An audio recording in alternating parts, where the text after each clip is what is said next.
Hello dear students, welcome to SK Sir's Maths Academy. In this lecture we are going to study rectification of curve. तर rectification of curve म्हणजे काय? तर basically it's a process. Rectification of curve म्हणजे काय? ही आहे एक process. कशाची process? The process of finding the length of arc of curve. म्हणजे तुम्हाला कुठलाही कर्व दिलेला असेल आणि त्या कर्वच्या आर्कची लेंथ फाइंड आउट करायची. आता सगळ्यांना आर्क माहिती आहे. ओके, कुठलाही कर्व घ्या. सपोज तुम्ही अशा प्रकारचा एक कर्व घेतलाय. फॉर एक्झाम्पल तुमच्याकडे एक सर्कल आहे, आपण ॲझ्युम करूयात. ठीक आहे, सो अशा प्रकारचं सर्कल आहे. तर तुम्हाला रेक्टिफिकेशन करायचं ह्या कर्वचं. म्हणजे काय करायचंय तुम्हाला, ह्या सर्कलचा जो आर्क आहे, म्हणजे ही आर्क म्हणजे काय, थोडक्यात ही आउटर लाईन जी आहे त्याची लेंथ फाइंड आउट करायची आहे. त्याला ह्या प्रोसेसला काय म्हणणार आहोत आपण?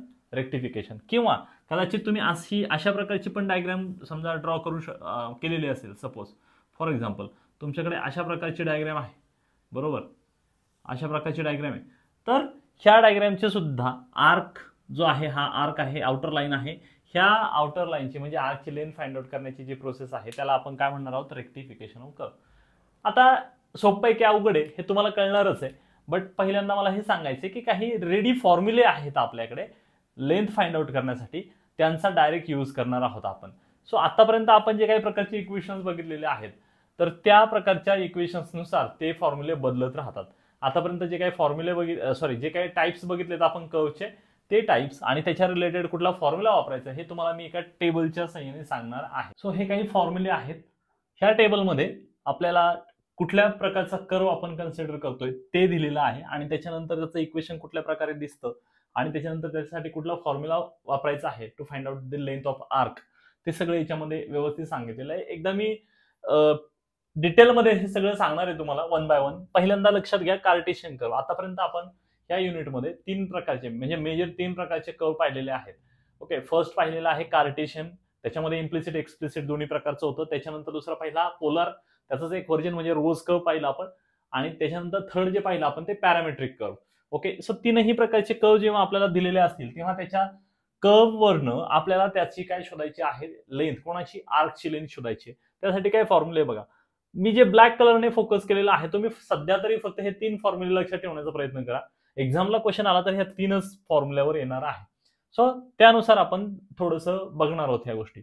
पहिल्यांदा जर तुमचं y is equal to F of x म्हणजे नॉर्मल सिनेरिओ मध्ये जर असेल तुमचं दिलेला कर्वचं इक्वेशन, तेव्हा तुम्ही त्याची लेंथ कशी फाइंड आउट करणार आहात? इथे लक्षात घ्या व्हेरिएबल कोण आहे? एक्स. म्हणून इंटिग्रेशनच्या लिमिट सुद्धा कशात असणार आहेत? एक्सच्या भाषेत असणार आहेत, एक्सच्या लिमिट असणार आहेत. आणि मग काय असणार आहे? स्क्वेअर रूट ऑफ 1 प्लस म्हणजे डेरिव्हेटिव्हचा स्क्वेअर करायचा आहे आणि मग हे सगळं स्क्वेअर रूट घेऊन with respect to x integration करायचंय. आता मी हे काही जास्त डिटेल सांगत नाही, तुम्ही जर फॉर्म्युला जरी बघितला ना तरी तुमच्या लक्षात येऊन जाणार आहे. त्याच्यानंतर हा फॉर्म्युला आहे r is equal to F of theta. आपल्याला माहिती आहे पोलर रेडियस याच्या फॉर्म मध्ये पोलर कोऑर्डिनेट सिस्टीम मध्ये आहे हे इक्वेशन. आणि मग त्यानुसार जर आपल्याला कॅल्क्युलेशन करायचं असेल तर ह्या ठिकाणी लिमिट्स कशाच्या भाषेत आहेत? थिटा. म्हणजे कोणाचे लिमिट्स आपल्याला पाहिजे? थिटाचे पाहिजेत. त्याच्यानंतर square root of r square plus derivative आणि त्याचा स्क्वेअर करायचा आणि integration with respect to theta. So पॅरामेट्रिकचं पण तसंच आहे. याच्यामध्ये सगळ्यात सोपं पाहिलं गेलं तर पॅरामेट्रिकचं आपल्याला लक्षात येतं, कारण टी इज द पॅरामीटर आणि with respect to t integrate करतो. आणि त्याच्यानंतर आतमध्ये काय आहे? स्क्वेअर रूट मध्ये पहिली डेरिव्हेटिव्ह जी फाइंड आउट करतो त्याचा स्क्वेअर प्लस दुसरी डेरिव्हेटिव्ह त्याचा स्क्वेअर. सिंपल. सो याच्यावर आपण क्वेश्चन्स बघूयात आता वन बाय वन. ठीक आहे, फर्स्ट प्रॉब्लेम बघूयात आपण. ह्या प्रॉब्लेमचा पहिल्यांदा समजून घेऊयात काय आहे. Find the whole length of the loop of the curve. एक इक्वेशन दिले आणि त्या कर्वची फुल लेंथ फाइंड आउट करायला सांगितले. आता मी ब्रॅकेटमध्ये काय लिहिले? पॅरामीटर लिहिले. क्वेश्चन दोन वेळा असा विचारलेला आहे.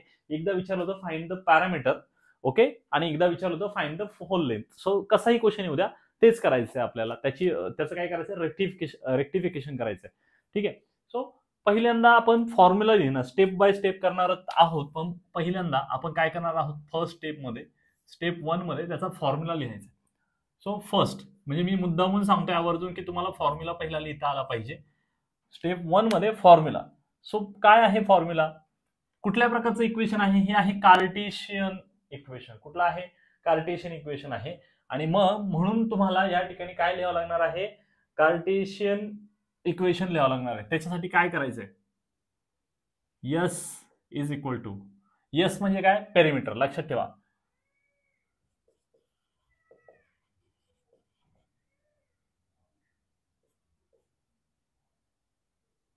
Integration from x1 to x2. हा तर मुद्दा तुम्हाला कळालाय की इथे y एका बाजूला आहे. Okay, so square root of 1 plus dy by dx bracket square dx. Step number 2, ज्याच्यामध्ये आपल्याला पहिल्यांदा हे फंक्शन घ्यायचे आणि त्याची डेरिव्हेटिव्ह फाइंड आउट करायची. लक्षात घ्या. सो टू फाइंड आपण काय करूयात, एवढा पार्ट जो आहे एवढाच पार्टचा विचार करूयात. ठीक आहे. So to find square root of 1 plus dy by dx. मी एकदम सिस्टमॅटिक सांगणार आहे मित्रांनो, अजिबात काळजी करू नका. इंटिग्रेशन नंतर घ्यायचे, पहिल्यांदा एवढा पार्ट सॉल्व्ह करूयात आपण. बघितलं लक्षात आलं की पहिल्यांदा dy बाय dx जर काढायचं असेल तर सुरुवातीला आपल्याला इक्वेशन ऍडजस्ट करून त्याची डेरिव्हेटिव्ह घ्यायला लागेल. सो आपण लिहिणार आहोत given equation is 3y square is equal to x minus 1 square. Right. So काय मग आपण ऍडजस्ट केलं तर काय मिळणार आपल्याला, therefore y square, right, y square is equal to x minus 1 bracket square upon 3. हा आहे y स्क्वेअर, बट मला काय हवंय, dy बाय dx करायचं, म्हणजे मला ह्या साईडला फक्त y हवाय. म्हणजेच काय करायला लागेल, मला दोन्ही बाजूंचं स्क्वेअर रूट घ्यावं लागेल. बरोबर. सो स्क्वेअर रूट जर घेतलं तर काय मिळणार आहे, y is equal to square root of x. बरोबर, स्क्वेअर रूट ऑफ x, आणि हा ब्रॅकेट आहे त्याचा स्क्वेअर आहे. मी जर याचा स्क्वेअर रूट घ्यायला गेलो तर स्क्वेअर आणि स्क्वेअर रूट कॅन्सल होणार, म्हणजे माझ्याकडे फक्त काय राहणार, x मायनस 1 अपॉन 3चं स्क्वेअर रूट काय आहे, √3. अशा पद्धतीने हे तुमच्याकडे इक्वेशन म्हणण्यापेक्षा फंक्शन मिळालेलं आहे. ओके. सो आता इथे आपण याची डेरिव्हेटिव्ह घेणार आहोत. So dy by dx is equal to, नीट ऑब्झर्व केलं तर सगळ्यात पहिला पॉईंट आपल्या लक्षात आलेला आहे की 1 अपॉन √3 इज अ कॉन्स्टंट. त्याला बाहेर लिहूयात. आणि इथे x म्हणजे एक फंक्शन आहे आणि ब्रॅकेटमध्ये सुद्धा एक फंक्शन आहे. So it's a product of two functions in terms of x. म्हणजेच काय करायचं आहे, प्रॉडक्ट रूल वापरायला लागेल. मग त्यासाठी माहिती आपल्याला काय करतो, पहिल्यांदा √x ला ऍज इट इज ठेवा. ओके. आणि x मायनस 1 याची डेरिव्हेटिव्ह जी येईल ती इथं लिहूयात. So with respect to x derivative घ्यायची आपल्याला, ह्या x मायनस 1 ची, x ची derivative with respect to x काय येते, 1, आणि 1 हा कॉन्स्टंट आहे, त्याची डेरिव्हेटिव्ह काय होणार आहे, 0. ओके. देन प्लस, आता मात्र हा ब्रॅकेट ऍज इट इज ठेवायचा आहे, आणि मग डेरिव्हेटिव्ह घ्यायची स्क्वेअर रूट ऑफ x. आता स्क्वेअर रूट ऑफ x ची डेरिव्हेटिव्ह काय येते, आठवत असेल तुम्हाला तर माहिती आहे, ती येते 1 अपॉन 2 √x. करेक्ट. सो अशा पद्धतीने हे एक्सपान्शन सॉल्व्ह करायचंय. इथे फक्त स्क्वेअर रूट ऑफ x येणार, 1 अपॉन √3 ब्रॅकेटमध्ये root of x plus x minus 1 upon 2 √x. Fine. So 1 upon √3 ह्या टर्मने क्रॉस मल्टिप्लाय करायचंय, आणि ते जर क्रॉस मल्टिप्लाय केलं तर काय येणार आहे बघा, इकडे येणार 2, आणि √x आणि √x काय होणार, फक्त x येईल, प्लस ह्या ब्रॅकेटला आपण आता नीट लिहूयात. सो मिळेल आपल्याला ही टर्म. आता जर हे तुम्ही एक्सपांड केलं किंवा हे जर सिम्प्लिफाय करण्याचा प्रयत्न केला तर लक्षात आले 2x प्लस 1 म्हणजेच काय आले, 3x मायनस 1 अपॉन, आणि इथे √3 म्हणजे हे डायरेक्ट लिहूयात 2 √3, किंवा तुम्ही √3x असं एकत्र लिहिलं तरी चालेल, काही अडचण नाही. सो हे कशाचा आन्सर आहे, हे डेरिव्हेटिव्ह आहे. बट आपली रिक्वायरमेंट काय आहे, फक्त डेरिव्हेटिव्ह काढून चालेल का, नाही तर त्याचा स्क्वेअर करायचा आहे. सो नाउ त्याचा स्क्वेअर घेणार आपण. सो dy बाय dx त्याचा स्क्वेअर इज इक्वल टू काय येणार आहे, 1 प्लस नाही, डायरेक्ट स्क्वेअर घेऊयात आपण. त्याचा जर स्क्वेअर केला तर येईल 3x मायनस 1 त्याचा स्क्वेअर अपॉन, इथे 2 चा स्क्वेअर काय होणार, 4, आणि स्क्वेअर रूट ऑफ 3x म्हणजे स्क्वेअर रूट निघून जाईल आणि 3x येईल. सो आपण ते एक्सपान्शन पण करून घेऊयात. सो काय येईल, फर्स्ट टर्मचा स्क्वेअर म्हणजे 9x square minus twice first term into second term, so twice into 3 म्हणजे 6x plus 1 upon 12x. Right. आणि मग याच्यात अजून एक गोष्ट करायची आहे. हे झालं dy by dx bracket square, बरोबर. ब्रॅकेट स्क्वेअर केलं आपण. आता पुढच्या स्टेपमध्ये आपल्याला काय करायचंय, 1 चा विचार करायचा आहे, म्हणजे 1 ऍड करायचं आहे याच्यामध्ये. काय करायचंय, 1 ऍड करायचा आहे. Now 1 plus dy by dx bracket square is equal to 1 plus 9x square minus 6x plus 1 upon 12x. हे जर सिम्प्लिफाय केलं तर काय मिळेल आपल्याला, 12x इंटू 1 म्हणजे 12x plus 9x square minus 6x plus 1 upon 12x. Correct.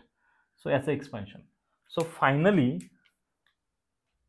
therefore 1 plus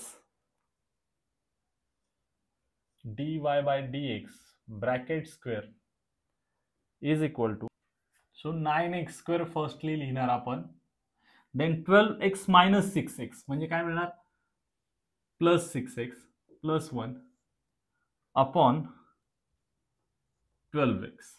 बरोबर. So therefore, but आता तुम्ही ऑब्झर्व केलं का की 9x square plus 6x plus 1 हे जर आपण चेक केलं तर हे कोणाचं एक्सपेन्शन आहे, त्याच्यासाठी थोडा कॉमन सेन्स वापरायचा. इथं बघा 9x square minus 6x plus 1 कोणाचं एक्सपेन्शन आहे, 3x मायनस 1चं एक्सपेन्शन आहे. बरोबर का, 3x मायनस 1चं एक्सपेन्शन. म्हणजे याचा अर्थ आता हे 9x square plus 6x plus 1 हे कोणाचं एक्सपेन्शन असणार आहे, हे असणार आहे 3x प्लस 1. चेक करू शकता तुम्ही, 3x प्लस 1चं एक्सपेन्शन करून बघा काय येतं तेच येणार. So this is equal to काय लिहिणार इथे आपण, 3x plus 1 bracket square upon 12. Correct.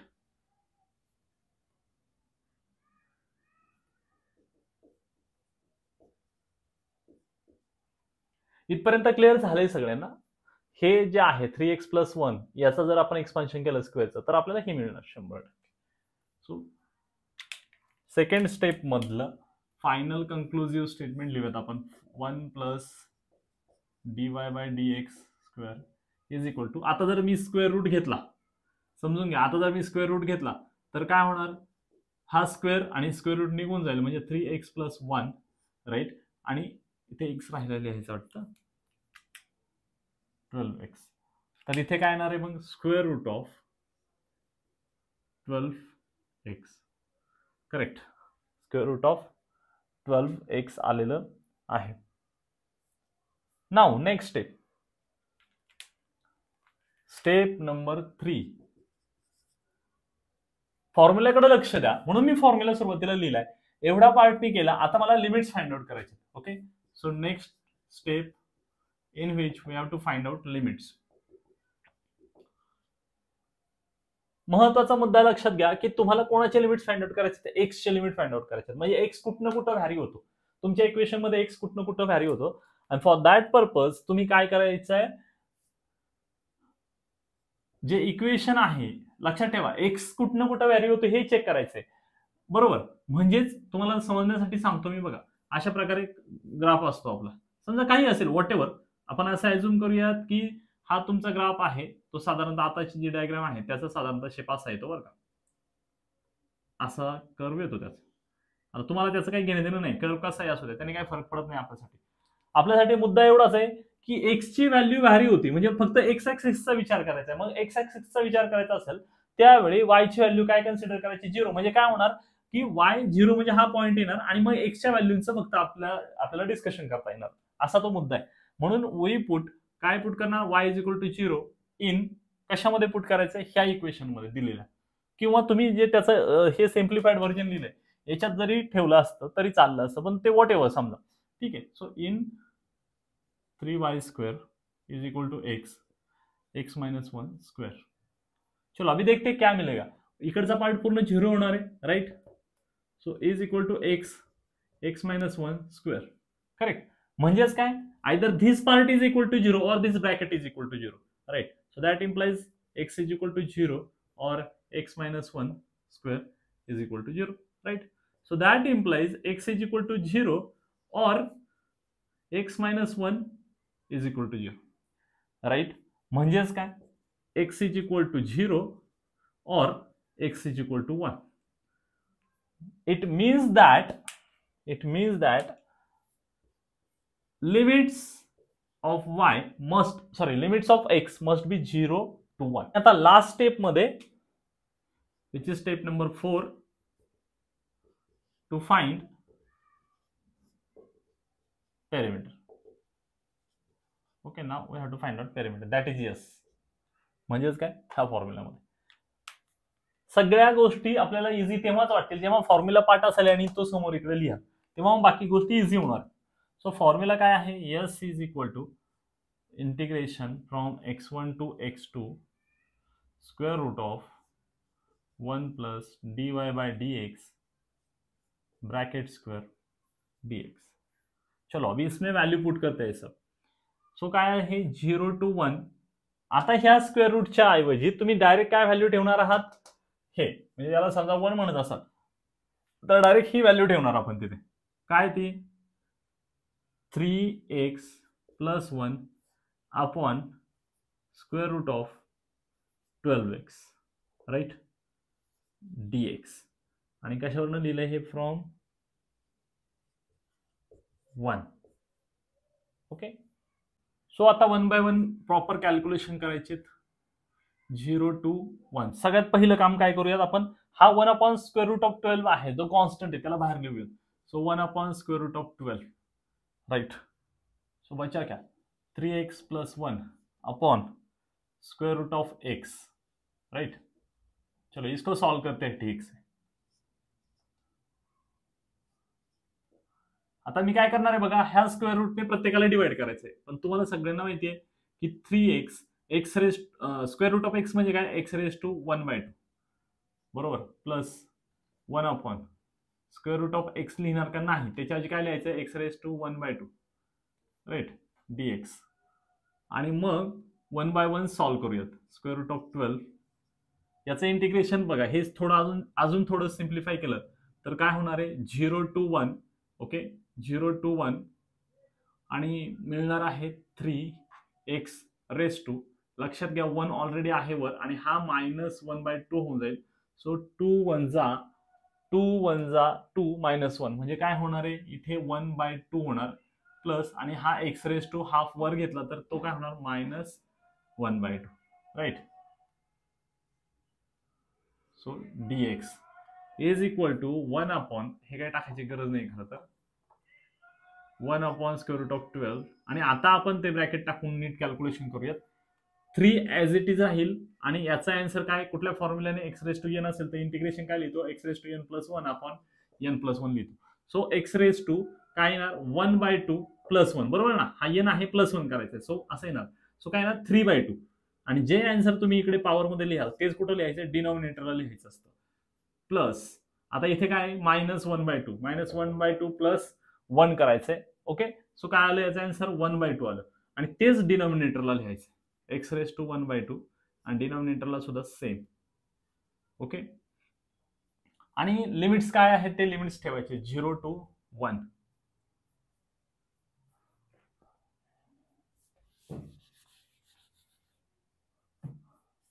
Now 1 upon route 12 इथे जर कॅल्क्युलेशन केले आपण तर 3/2 आहे, हे जर वर घेतलं तर काय येणार 2/3 येणार, म्हणजेच इकडे येणार तुमचं 2x रेस टू 3/2 राइट. 3 ला 3 कॅन्सल झाला, प्लस हे सुद्धा काय होणार याचा रेसिप्रोकल घेऊन लिहायचं वर. So 2x raise to 1/2 limits are from 0 to 1. So we are almost there. पहिल्यांदा अप्पर लिमिट ठेवूयात 1. सो 2 1 प्लस 2 1 बरोबर, पॉवर काही असू द्यात 1 ची ते 1च राहणार. सो 1 देन हे झालं अप्पर लिमिट ठेवले आपण राइट. सो त्याच्यानंतर मग मायनस लोअर लिमिट ठेवायचं, लोअर लिमिट ठेवूयात तर ऑब्व्हियसली 0 आहे म्हणजे इकडे काय येणार 0 plus 0 right. So final answer 2 into 1 2 plus 2 so 4 by root 12. Okay, so हे आन्सर जे कॅल्क्युलेट केलेलं आहे हे कशासाठी, म्हणजे कुठला एरिया पहिल्यांदा कुठलं लेंथ फाइंड आउट केले ते समजून घ्या. समजा आताची डायग्राम जी आहे तर म्हणजे आताचा जो कर्व आहे त्याची डायग्राम अशी येते, मगाशी बोललो मी एकदा तुम्हाला. ओके, त्याच्याने फार महत्वाचं नाही ते आपल्यासाठी. आता आपण जे कॅल्क्युलेट केले लक्षात घ्या, तर लिमिट्स कुठनं कुठं घेतलेत हे समजून घ्या. कुठनं कुठं घेतले लिमिट 0 to 1, म्हणजे इथनं कुठपर्यंत गेलो इथपर्यंत गेलो, बरोबर ना. म्हणजे ह्या एवढ्या पार्टची लेंथ फाइंड आउट केली आपण क्लिअरली, पण ती टोटल आहे का, कारण क्वेश्चन मध्ये काय सांगितलं, find the whole length. Okay, so actually बघायला गेलं तर हा जो आपण हे जे काही लिमिट्स घेतलेले आहेत याच्यामुळं आपल्याला फक्त हाफच पार्ट मिळालेला आहे. मग खालच्या लेंथचं कॅल्क्युलेशन कसं करायचं, सिंपल आहे. आपल्याला माहितीये की हा जो कर्व आहे हा सिमेट्रिकल आहे, आणि म्हणून म्हणजे हाच नाही, कुठलाही कर्व घ्या तो सिमेट्रिकलच असतो. आपल्याला माहिती, लास्ट आपण म्हणजे जेवढे काही प्रॉब्लेम्स केले त्याचे सगळे मध्ये तेच केलंय की सिमेट्री चेक करत असतो पहिली. सो सिमेट्रिकलच असतात कर्व. सो एवढ्या पार्टचं जर केलंय आणि आता एवढ्या पार्टचं पण करायचंय, आणि मग टोटल सांगायचं असेल तर सिंपल आहे, जे वरचं आहे तेच खालचं. म्हणजे ह्या आन्सरला कितीने मल्टिप्लाय करायचंय, 2 ने मल्टिप्लाय करायचं, सिंपल. सो म्हणून आपण आता सांगणार आहोत, सो टोटल लेंथ, इथे वाटलंच ते कंक्लुजन मध्ये लिहायचंय, this is the length of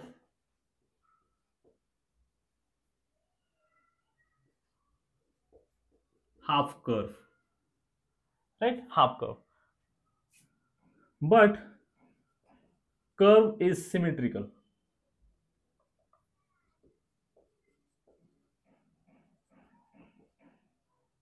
Hey, therefore total length is equal to 2 into s. So this is equal to 2 into 4 upon 12.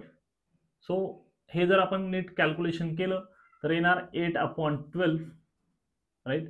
आणि परत सॉल्व्ह केलं, स्क्वेअर रूट ऑफ 12 जो आहे तो स्प्लिट केला 4/3, 4चं स्क्वेअर रूट घेतलं 2 आलं, आणि मग फायनली कॅल्क्युलेशन जेव्हा मी करेल तेव्हा माझा आन्सर काय येणार आहे, म्हणजे हे असं होणार बरं का. साईडला सांगतो तुम्हाला की इथे स्क्वेअर रूट ऑफ 12 आहे ना, तर 12च्या ऐवजी काय लिहायला सांगितलं मी, 4/3, म्हणजे असं आहे 8. सो काय होणार, हे 2 म्हणजे काय येणार, 2 इंटू स्क्वेअर रूट ऑफ 3, वर 8च आहे. सो काय येणार, 2 1 2 4, म्हणजे आन्सर काय आलंय, 4/√3. याचं सिम्प्लिफिकेशन काय आलं, 4/√3. therefore total length,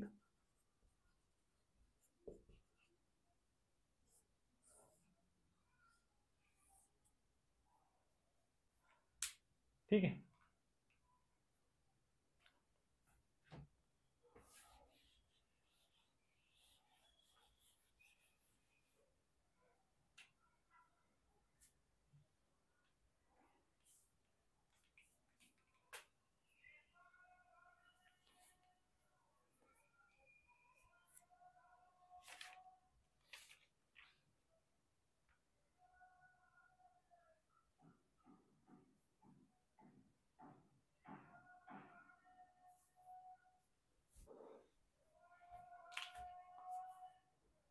this is next question. Actually first question जो आहे तो कार्टेशियनवर घेतला होता मी. सेकंड क्वेश्चन जो आहे तो तुमच्या लक्षात आलेला आहे, पोलर फॉर्मवर घेतलाय. आणि थर्ड जो आहे तो आपण पॅरामेट्रिक वगैरे करूयात, म्हणजे सिस्टमॅटिकली 1 1 1 1 सगळे क्वेश्चन्स कव्हर करायचे आपल्याला. बट बिफोर दॅट आपल्याला आता इथे काय विचारलंय, फाइंड द पेरिमीटर ऑफ कार्डिओइड असं विचारलंय. आणि कार्डिओइड म्हणजे काय हे आता तुम्हाला माहित असेल, नसेल विसरला असाल तर परत एकदा रिवाइज करून देतो. लक्षात ठेवा, r is equal to a 1 plus cos theta हे इक्वेशन आहे कार्डिओइडचं. याच्या अनेक व्हर्जन्स असतात. म्हणजेच काय, समजा हे मी कॉस्टच्या संदर्भात सांगितलं, हे दिस इज व्हेरी इम्पॉर्टंट. एक्झामला याचा उपयोग इंटिग्रेशन मध्ये सुद्धा होणार आहे, रेक्टिफिकेशन मध्ये पण होणार आहे, आणि पोलर मध्ये तुम्हाला जर कर्व ड्रॉ करायला आला तर तिकडे सुद्धा होणार आहे. एकच कॉन्सेप्ट आहे, ती 3 वेगवेगळ्या ठिकाणी वेगवेगळ्या प्रॉब्लेम्स मध्ये वापरता येणार आहे. Rather very important. So a 1 plus sine theta असं पण इक्वेशन असतं बरं का. त्याच्यानंतर असं पण इक्वेशन असतं, r is equal to a 1 minus cos theta. असं पण इक्वेशन असतं, r is equal to a 1 minus sine theta. So तुम्हाला ह्या सगळ्या प्रकारच्या कार्डिओइड बद्दल माहिती पाहिजे. यांचे कर्व फिक्स असतात, बदलत नाहीत. फिक्स म्हणजे काय, ह्या टाईपचा असेल तर फिक्स असतो, म्हणजे त्याच्यात बदल होत नाही. ह्या टाईपचा एक वेगळा असतो, त्या टाईपचा वेगळा असं. सो बघा आता मी काय सांगतोय की पहिल्यांदा लक्षात घ्या, हा एक्स ऍक्सिस आहे, हा वाय ऍक्सिस आहे. आता इथं खरं तर एक्स ऍक्सिस वाय ऍक्सिस लिहिणं चुकीचं आहे, तुम्हाला सगळ्यांना माहिती आहे. काय आहे ऍक्च्युली काय लिहायला पाहिजे, थिटा म्हणजे अँगल असतो, माहिती आहे ना सगळ्यांना अँगल. पण मी तुम्हाला समजण्यासाठी एक्स वाय भाषेत सांगतोय.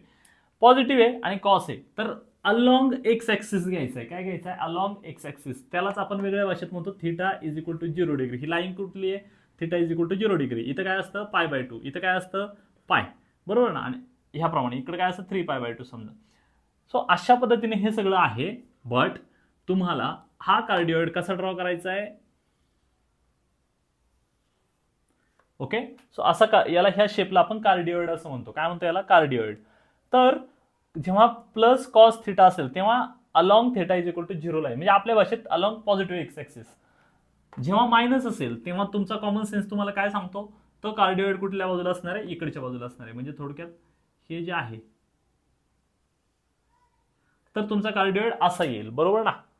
त्याच्यानंतर जेव्हा साइन असेल, आता एक गोष्ट क्लिअर आहे आपल्याला की जेव्हा कॉस असतो तेव्हा ते अलॉंग एक्स ऍक्सिस आपल्या भाषेत असतो, किंवा थिटा इज इक्वल टू 0 किंवा पाय. ठीक आहे. तर आता काय असणार आहे, ऑब्व्हियसली इकडे असणार आहे, म्हणजेच असा कार्डिओइड असेल. जेव्हा काय असेल, प्लस साइन असेल, आणि मग मायनस साइन थिटा असेल तेव्हा ऑब्व्हियसली काय असणार आहे, तो याप्रमाणे असणार आहे.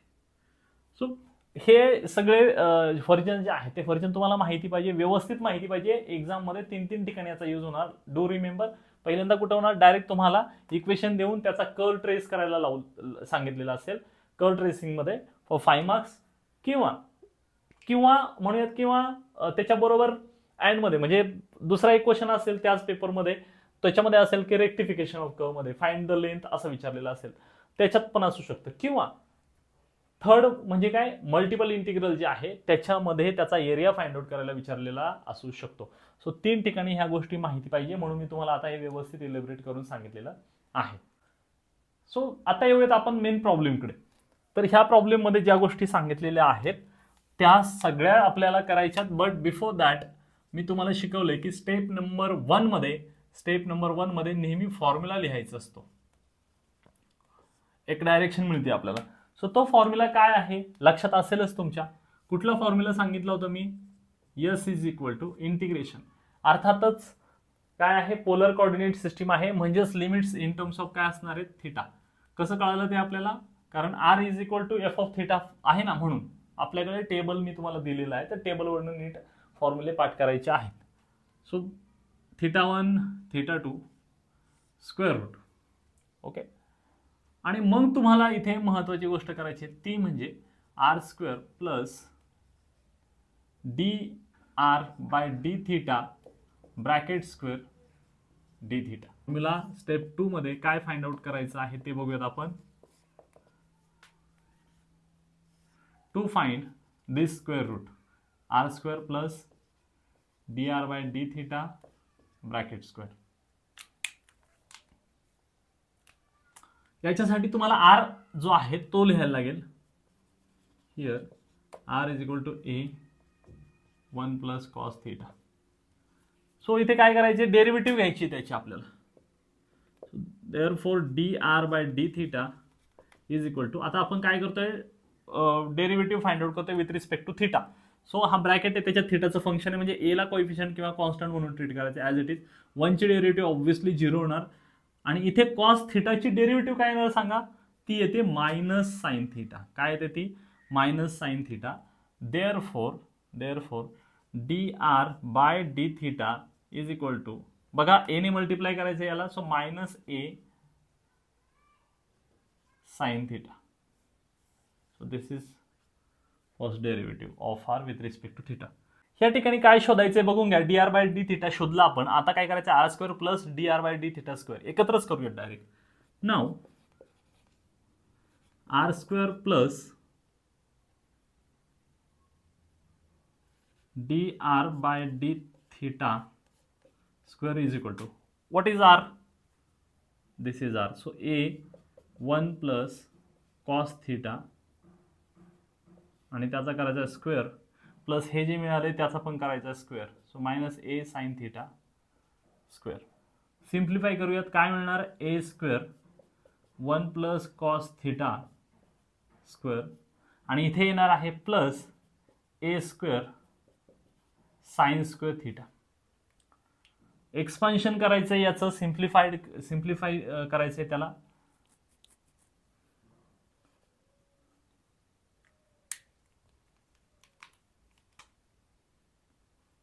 ए स्क्वेअरने म्हणजे पहिल्यांदा हे करूयात, एक्सपान्शन करूयात. काय येईल, 1 plus 2 cos theta plus cos square theta, right. आणि पुढे a square sine square theta. Simplify केल्यावर ए स्क्वेअरने मल्टिप्लाय केलं, a square plus twice a square cos theta plus a square cos square theta plus a square sine square theta. बघा एकदम सोपं झालंय. इथे cos square theta sine square theta आहे, इथे ए स्क्वेअर कॉमन आहे, म्हणजे त्याला बाहेर घेतला तर काय राहिला, cos square plus sign square theta. त्याचा आन्सर 1 असतं. सो इथे किती आलं बघा, ए कॉमन घेतला आपण, बरोबर. आता एक स्टेप वाढवतो मी, नाहीतर डायरेक्ट लिहिता येऊ शकत होतं आपल्याला.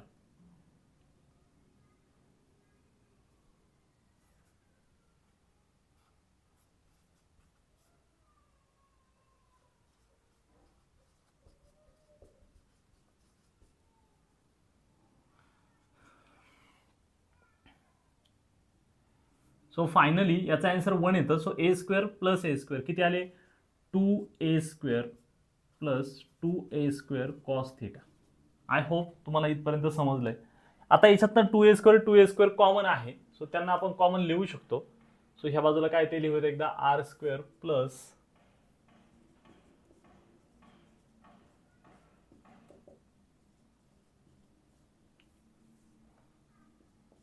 1 plus cos theta. Fine. But आपण याच्या अगोदर कितीतरी वेळा याच्यासाठी एक फॉर्म्युला वापरलेला आहे, बरोबर ना. म्हणजे पॅरामेट्रिक इक्वेशन मध्ये सुद्धा फॉर्म्युला वापरला, अनेक ठिकाणी वापरलेला आहे. याच्यासाठीचा एक फॉर्म्युला माहित असेलच आपल्याला. कुठला फॉर्म्युला बघा बरं, 1 plus cos 2 theta by 2 is equal to 2 cos square theta, असा फॉर्म्युला आपण वापरलाय. आता मुद्दा असा आहे की इथे 1 प्लस कॉस 2 थिटा म्हणजे इथे जो अँगल आहे ते पलीकडे गेल्यावर त्याचा हाफ होतो, म्हणजे इथे अँगल थिटा आहे आणि त्याच्याऐवजी जर हे लिहायचं असेल तर अँगल हाफ होणार. म्हणजे कसं लिहायला लागेल आपल्याला बघून घ्या, 2a स्क्वेअर देन इथे लिहायला लागेल आपल्याला 2. ओके, हा 2 मी सॉरी इथे 2 नाही, हा फॉर्म्युला असा आहे, पण आता हा 2 मी जर पलीकडे पाठवलं तर असा 2 इकडे जाईल, बरोबर ना, असं करेक्शन. त्याच्यानंतर 2 काय आहे, कॉस स्क्वेअर आणि थिटा म्हणजे जो अँगल इथे होता त्याचा हाफ करायचा, म्हणजे इथे थिटाच आहे. सो थिटा बाय 2 येणार, काय येणार, थिटा बाय 2. सिम्प्लिफाय जर केलं आपण तर येणार आहे 4a स्क्वेअर, बरोबर, 4a square cos square theta by 2. हे आपलं कशाचं आन्सर आहे, R square plus D R by D theta bracket square. But आपल्याला हवंय त्याचं स्क्वेअर रूट, आणि म्हणून मग डायरेक्ट आपण त्याचं जर स्क्वेअर रूट घेतलं तर मिळणार आहे आर स्क्वेअर प्लस, बरोबर, D R by D theta square is equal to, सांगा बरं याचा स्क्वेअर रूट घेतल्यावर काय येणार, 4चं स्क्वेअर रूट येतं 2, त्याच्यानंतर ए स्क्वेअर आहे म्हणजे त्याचं स्क्वेअर रूट येईल ए, आणि कॉस स्क्वेअर आहे म्हणजे त्याचं स्क्वेअर रूट येणार कॉस, आणि इथे फक्त येईल थिटा बाय 2. ओके, आणि याला आता 1 म्हणायचं. नेक्स्ट स्टेप मध्ये आपण फाइंड आउट करत असतो लिमिट्स, बरोबर ना. पुढच्या स्टेप मध्ये काय फाइंड आउट करतो, लिमिट्स. आणि लिमिट्स फाइंड आउट करण्यासाठी छोटीशी डायग्राम गरजेची आहे, कारण त्याच्याशिवाय तुम्हाला ते इलिस्ट्रेट होणार नाही. आता लक्षात घ्या कुठल्या प्रकारचा कार्डिओइड बद्दल बोलतोय आपण, 1 प्लस कॉस थिटा. मग कार्डिओइड माहिती आहे, कुठला कार्डिओइड असतो, कुठल्या प्रकारचा कार्डिओइड आहे,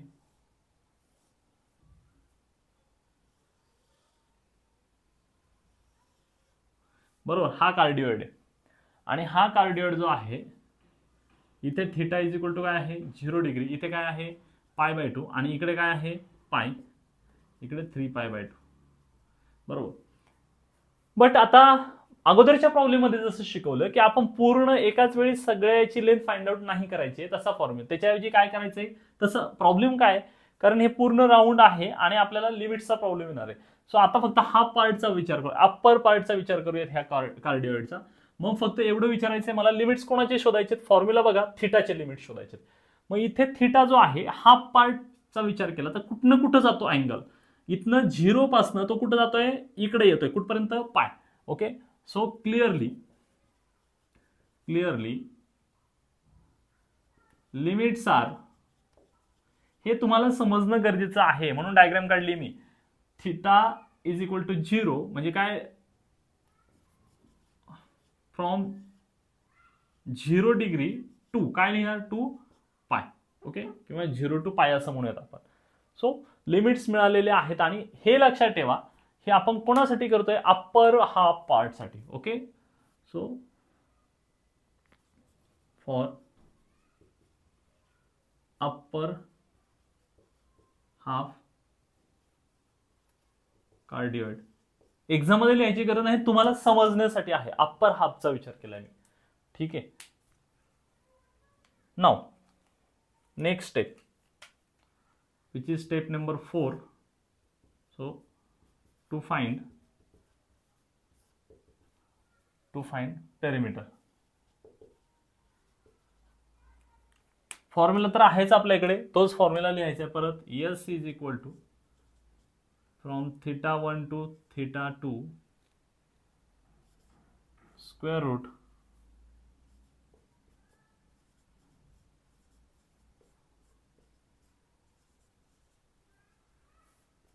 so this is equal to θ1.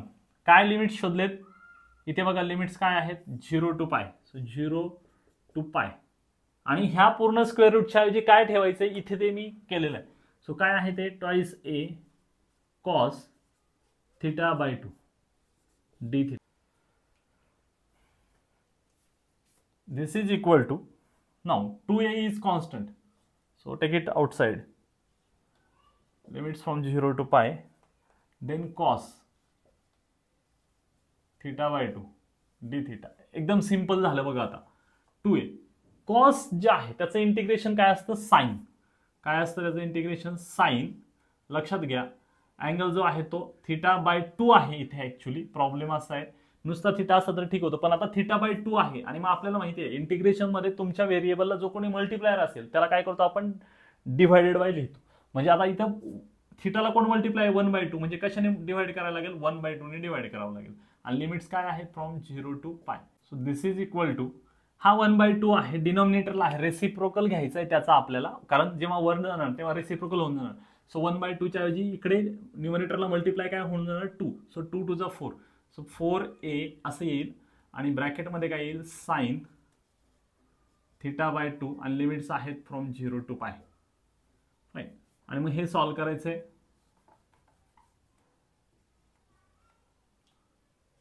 हे सॉल्व्ह कसं करणार आहे आपण, आता लिमिट्स ठेवायचे 4a आणि साइन थिटाच्या ऐवजी पाय ठेवला म्हणजे काय मिळालं, साइन π/2 मायनस साइन 0. बरोबर. सो फायनली आन्सर जे आहे, फायनल आन्सर जे आहे आपलं, S इज इक्वल टू किती येणार सांगा बरं. जर आपण नीट ऑब्झर्व केलं तर किती येणार आन्सर, ते 4a येणार फक्त. कारण काय, त्याचं कारण काय, समजा इथं असं लिहूयात, 4a आणि साइन π/2 म्हणजे 1 आणि इकडे साइन 0 म्हणजे 0. So therefore S is equal to 4a. Fine. S is equal to काय मिळाले, 4a मिळाले. आणि हा कुठला पार्ट आहे, this is nothing but perimeter of upper half cardioid. Okay. Therefore total perimeter is equal to 2 into S. So this is equal to 8a. Total perimeter किती मिळाला, 8a मिळाला. हे आपलं फायनल आन्सर झालं हाफ पार्टचं. आता राहिलेल्या half पार्टचं जर question read केला तर काय सांगितलंय, show that the line theta is equal to π/3 divides upper half of the cardioid. आता तर फक्त काय करायचं आपल्याला, अप्पर हाफ पार्टचाच विचार करायचा. ठीक आहे.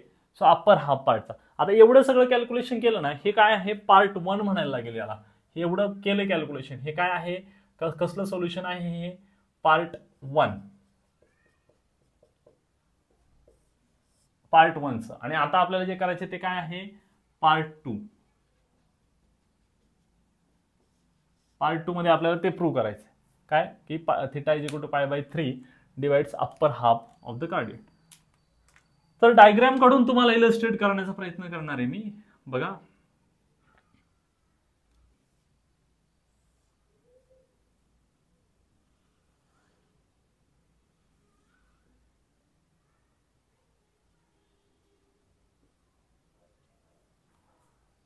सेम डायग्राम तीच, इथे 0 आहे, π/2 इकडे पाय. आता माझा एक सरळ सरळ असा एक क्वेश्चन आहे, आपल्याला π/3 म्हणजे किती सांगा, 180/3. मग 180/3 म्हणजे किती डिग्री झालं, 60 डिग्री. म्हणजेच आपण काय करणार, 60 डिग्रीला एक अशी लाईन ड्रॉ करणार.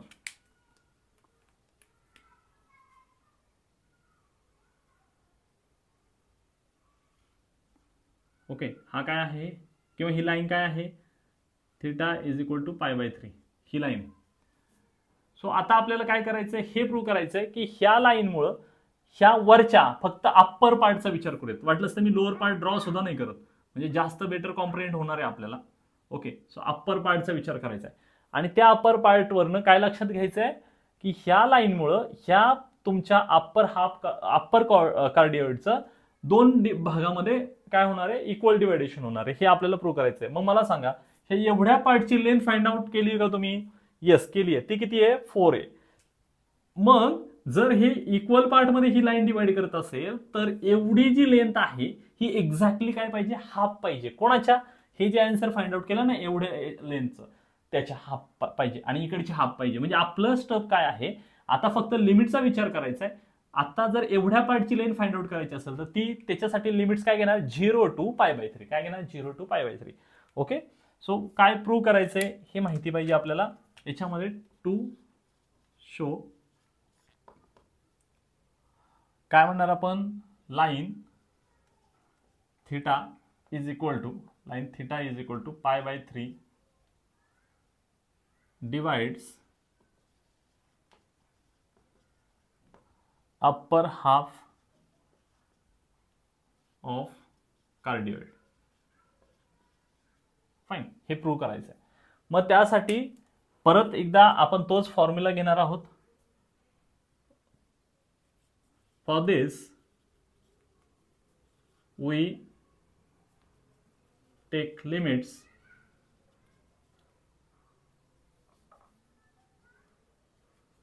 from कोणाच्या लिमिट्स, थीटाचे, फ्रॉम 0 to π/3.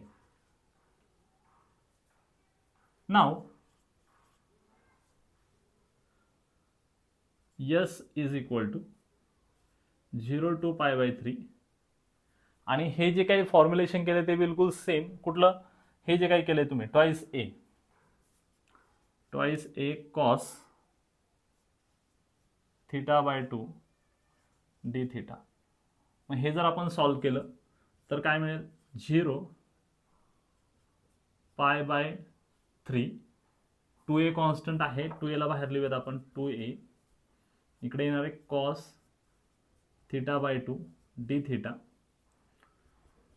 सो 2a आणि जे अगोदर केलं ना मित्रांनो तेच करायचंय, वेगळं काहीही नाही, फक्त लिमिट्स बदललेत, हे समजून घ्या.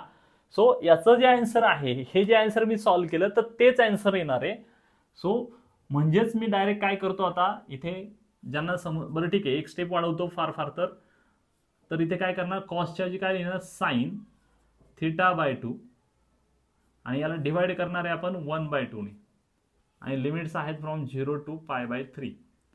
So this is equal to, आता हा हाफ जो आहे तो रेसिप्रोकल होऊन जाणार वर 4a जसं तिथं केलं आपण. सो काय येणार आहे, साइन θ/2 आणि इकडे लिमिट्स आहे 0 to π/3. ओके, आणि मग फायनल स्टेजला याचं जे आन्सर आहे, so S is equal to 4a. ठीक आहे, आता साइन काय आहे, थीटाच्या जी π/3 ठेवायचे, म्हणजे π/6 होणार. काय होणार, π/6. आणि मग त्याचं आन्सर जे आहे ते 1/2 येतं. काय येतं, 1/2. ठीक आहे, आणि 1/2 मायनस साइन 0 काय येणार, 0 येणार. So S is equal to काय येणार आहे बघा, बघून घ्या, 4a इंटू हाफ म्हणजे काय येणार आहे, 2a. ओके, सो 2a आला. म्हणजेच आपण असं सांगू शकतो, that implies because of line theta is equal to π/3 our parameter gets divided equally. बरोबर, आणि म्हणून मग आपण सांगू शकतो, काय सांगू शकतो आपण, की line theta is equal to theta, वाटलंच तर एक कन्क्लुझिव्ह स्टेटमेंट ऍड करतो तिकडे मी, which is half of the parameter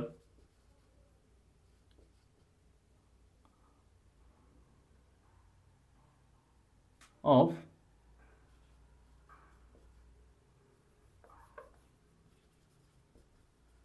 upper half cardioid, right? Hence theta is equal to pi by 3. ही जी लाइन आहे divides upper half cardioid. Simple. Next question. हे इक्वेशन परत एकदा तुम्ही बघताय, अगोदर एकदा बघितलेलं आहे. कुठं बघितलं? कर्व ट्रेसिंग मध्ये, बरोबर ना. याचा आपण कर्व ड्रॉ केलेला आहे, ट्रेस केलेला आहे कर्व, बरोबर. आता इथे तुम्ही बघताय तर ते कर्व नाही ट्रेस करायचंय, तुम्हाला काय करायचं, त्याची आर्क लेंथ फाइंड आउट करायची, म्हणजे रेक्टिफिकेशन करायचंय. आणि अजून एकदा बघणार आहे इंटिग्रेशन मध्ये, तिथं आपल्याला याचा एरिया वगैरे फाइंड आउट करायचा आहे. म्हणजे खूप जास्त इम्पॉर्टंट आहे हे इक्वेशन, आपल्याला माहिती पाहिजे. बऱ्याच वेळा काय करतात स्टुडंट्स, की जेव्हा कर्व ट्रेसिंग विचारलेलं असतं तेव्हा रेक्टिफिकेशन लिहितात, रेक्टिफिकेशन विचारलेलं असतं तेव्हा कर्व ट्रेसिंग करतात, आणि जेव्हा इंटिग्रेशन विचारलेलं असतं तरी पण कर्व ट्रेसिंग करतात. म्हणजे प्रत्येक ठिकाणी वेगवेगळं इक्वेशन जरी सेम असलं तरी काय विचारलंय हे नीट बघून घेणं गरजेचं आहे. ठीक आहे. सो स्टार्ट करूयात आपण. आपल्याला माहिती आहे हे कुठल्या प्रकारचं कशाचं इक्वेशन आहे, ॲस्टेरॉइडचं इक्वेशन आहे, बरोबर ना. ॲस्टेरॉइड, आणि मग ॲस्टेरॉइडचं इक्वेशन आहे तर त्याच्या रिलेटेड पॅरामेट्रिक इक्वेशन्स आपल्याला लिहायचे आहेत. लक्षात घ्या, अगोदरचा क्वेश्चन जो होता तो पोलर सिस्टीमचा होता, आता मी पॅरामेट्रिक इक्वेशन्सवर क्वेश्चन घेतोय. सो आपण म्हणूया this is asteroid, fine. Therefore parametric equations are given by, आणि मग पॅरामेट्रिक इक्वेशन्स काय आहेत त्याचे पॅरामेट्रिक इक्वेशन आहेत x is equal to a cos cube theta and y is equal to a sin cube theta. Fine. एकदा का आपल्याला equation मिळाली की मग आपली स्टेप नंबर 1 स्टार्ट करायची. इक्वेशन दिलेले आहेत आता, म्हणजे आपण हे ऑब्टेन केलेत, बट स्टेप 1 जे आहे तर त्या स्टेपमध्ये तुम्हाला नेहमी फॉर्म्युला लिहायचा असतो, बरोबर ना. सो फॉर्म्युला माहिती आहे तुमच्या सगळ्यांना. आता जर पॅरामेट्रिक इक्वेशन्स आहेत तर त्याचा फॉर्म्युला पण वेगळा आहे की नाही. यस. काय फॉर्म्युला आहे आठवत असेल तुम्हाला, तर फॉर्म्युला आहे S is equal to integration θ1 θ2. Okay, θ1 θ2, आणि फॉर्म्युला काय असतो dx बाय, आता काय येणार फॉर्म्युला अकॉर्डिंगली काय ऍडजस्ट होणार, टी असेच आहे, काय theta. So dx by D theta square plus dy by D theta square. Simple formula आहे हा.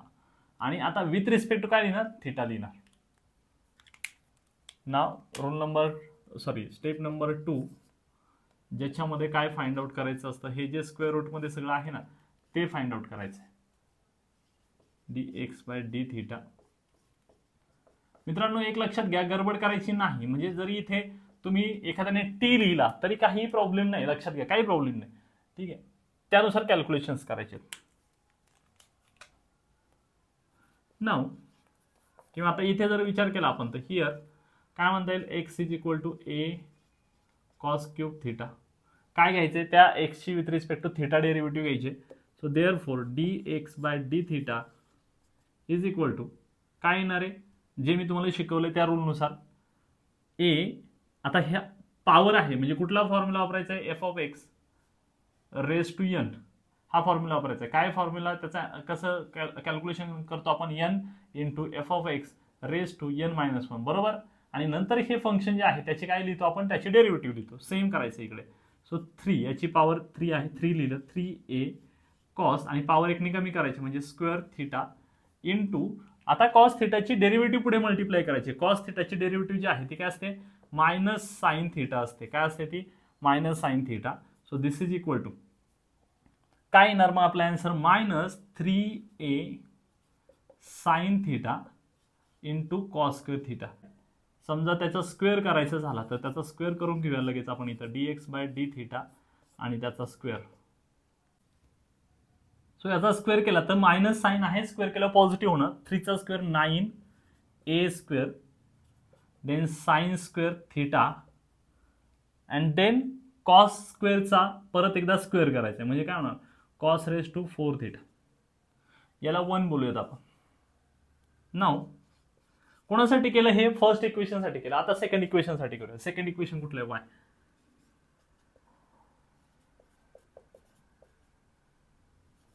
Same procedure dy by D theta is equal to 3a sine square theta आणि साइनची derivative multiply करायची आहे ती काय असते कॉस थिटा.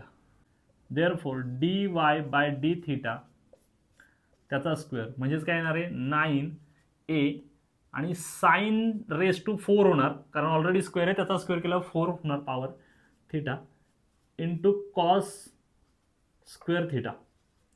याला 2 म्हणजे इक्वेशन 2 म्हणायचं. So therefore dx by D theta square plus dy by D theta square is equal to हा इक्वेशन 1 वरनं हा पूर्ण पार्ट घ्यायचा आहे. So 9a square sine square theta cos raise to 4 theta plus 9a square sine raise to 4 theta cos square theta. Common घेऊ शकतो. काय घेऊ शकतो 9a स्क्वेअर कॉमन घेतलं. साइन स्क्वेअर आहे इथं पण साइन स्क्वेअर आहे याच्यामध्ये म्हणजे मी त्याच्यातनं साइन स्क्वेअर कॉमन घेणार. Sign square theta. अजून काय कॉमन घेणार कॉस रेज टू 4 आणि कॉस स्क्वेअर म्हणजे मिनिमम काय कॉस स्क्वेअर आहे म्हणजे कॉस स्क्वेअर पण मी कॉमन घेणार. आणि मग ब्रॅकेटमध्ये काय शिल्लक राहील मित्रांनो इथे राहील कॉस स्क्वेअर कारण कॉस स्क्वेअर बाहेर घेतलाय तर कॉस रेज टू 4 होता कॉस स्क्वेअर थीटा प्लस इकडे काय राहणार साइन रेज टू 4 आहे म्हणजे स्क्वेअर घेतलाय पण अजूनही साइन स्क्वेअर शिल्लक आहे तिथे. याचा आन्सर काय असतं माहिती आहे सगळ्यांना 1 असतं म्हणजेच याचा अर्थ आन्सर आलं 9a square sine square theta cos square theta. तुम्ही आता थर्ड प्रॉब्लेम करताय तो मी नोटीस केला असेल की याचा आन्सर बरोबर सिस्टमॅटिक येतं की ज्याचं स्क्वेअर रूट पटकन घेता येईल. सो फक्त तुम्ही त्या प्रोसेसला फॉलो करणं गरजेचं आहे. आन्सर येणार आपण. नाव स्क्वेअर रूट ऑफ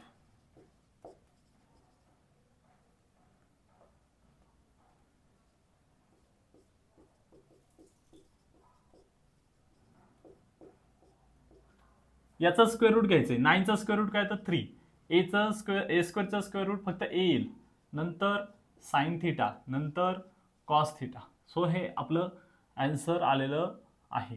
ठीक है. सो स्टेप 2 कंप्लीट के लिए स्टेप नंबर 3 उसमें क्या करते हैं हम लोग लिमिट्स फाइंड आउट करते हैं. सो टू फाइंड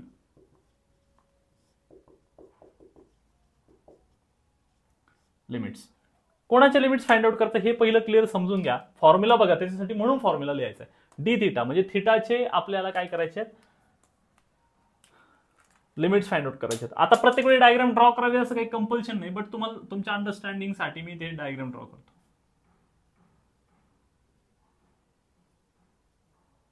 तुम्हाला माहित असेल जे काही आपण बोलतोय ज्या डायग्राम बद्दल ऍस्टेरॉइड ते ऍस्टेरॉइड आहे ना असं असतं बरोबर. ह्या डायग्रामला काय म्हणतो आपण ऍस्टेरॉइड असं म्हणतो. मग ह्या डायग्रामचा जर विचार केला तर आता समजा थिटा आहे तर 0 इकडे काय असतं π/2 इकडे काय असतो पाय. ओके. सो आता तुम्ही एक लक्षात घ्या तुम्ही कसंही कॅल्क्युलेशन करू शकता. तुम्ही डायरेक्ट अँगल 0 to π पण घेऊ शकता 0 to π/2 घेऊ शकता. जर 0 to π/2 घेतलं तर येणाऱ्या आन्सरला कितीने मल्टिप्लाय करायचे 4 ने मल्टिप्लाय करायचे करेक्ट. आणि जर 0 to π घेतलं तर येणाऱ्या आन्सरला कितीने मल्टिप्लाय करायचे 2 का कारण एवढं कॅल्क्युलेशन केलं तर मग सिमेट्री आहे म्हणून मग काय करणार तुम्ही खालचं कॅल्क्युलेशन ऍड करायचं म्हणजे 2 ने मल्टिप्लाय करणार. आणि किंवा सगळं जर सिमेट्रिकल एक्स आणि वाय ऍक्सिसला पण सिमेट्रिकल आहे तर मग तुम्ही फक्त एवढं कॅल्क्युलेट केलं एवढी लेंथ कॅल्क्युलेट केली तर इंटू 4 करायचे. So it is up to you.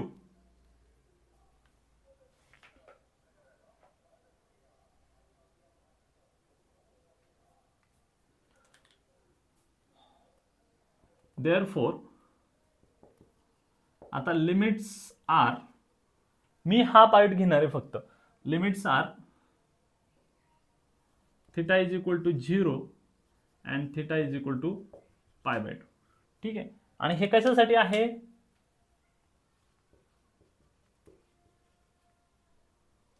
Only for first quadrant. आता हे समजण्यासाठी तसं बघायला गेलं जर तुम्ही आता अँगलच्या भाषेत येते तर क्वाड्रंट वगैरे काय म्हणायची गरज नाही, त्याला क्वाड्रंट असं म्हणता येणार नाही. बट आता तुम्हाला फक्त अंडरस्टँडिंगसाठी मी तुम्हाला हे तुमच्या भाषेत सांगितलेलं आहे, म्हणजे तुम्हाला समजण्यासाठी.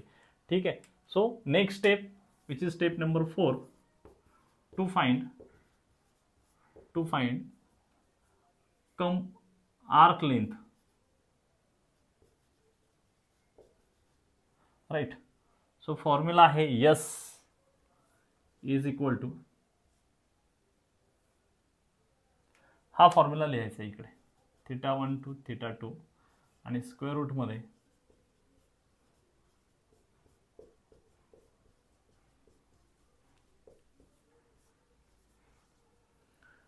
So this is equal to limits ठेवायचे 0 to π/2 आणि ह्या पूर्ण स्क्वेअर रूटचा आन्सर जे इथं काढले ते घ्यायचे आपण. समजा त्याला तुम्ही काय नाव देणार असाल 3, सो फ्रॉम 3a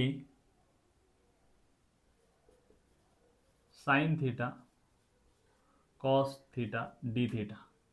कशावरून लिहिलं हे, फ्रॉम 3. ठीक आहे. This is equal to 3a constant है, उसको बाहर निकालो.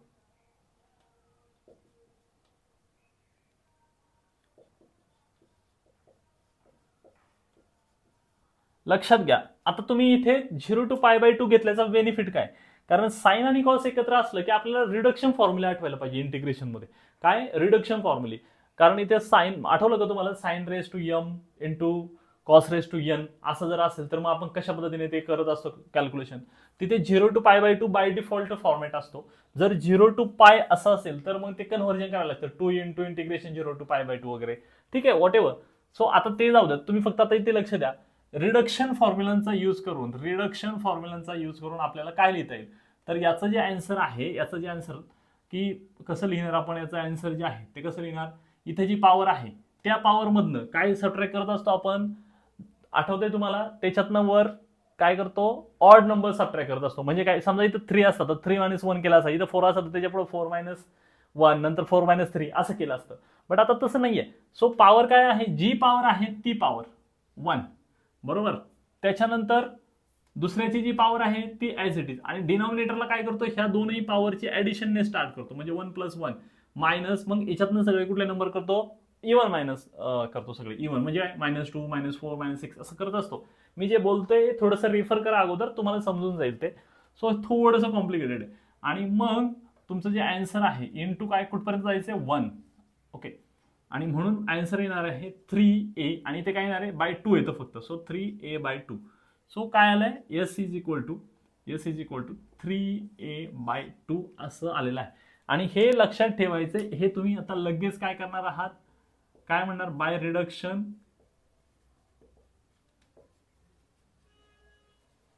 फॉर्म्युला. आणि हे जरी बाय रिडक्शन फॉर्म्युला असं नुसतं मी लिहून दिलेलं असलं तरी तुम्ही मात्र काय करणार आहात, थोडं रेफर करणार आहात. असे एक्झाम्पल्स आपण ऑलरेडी घेतलेली आहेत. सो त्याचं कॅल्क्युलेशन प्रॉपरली करायचं. So S is equal to 3a. आणि मग हे कोणाची लेंथ आहे ही, ह्या पहिल्या याच्यातले फक्त एवढ्याची लेंथ आहे. मग आपल्याला टोटल लेंथ पाहिजे असेल, therefore total arc length is equal to, कितीने मल्टिप्लाय करायला सांगितलं मी, 4 ने. So 4 into S is equal to 4 into 3a/2. So this is equal to काय येणार आहे, 2 × 2 = 4, म्हणजे 2 × 1 = 2, 2 × 2 = 4. So 2 × 3 = 6a. So total length काय आहे, 6a आलेली आहे. आणि ही लेंथ कोणाची आहे, ओके, ही फक्त काय एवढ्या पार्टची.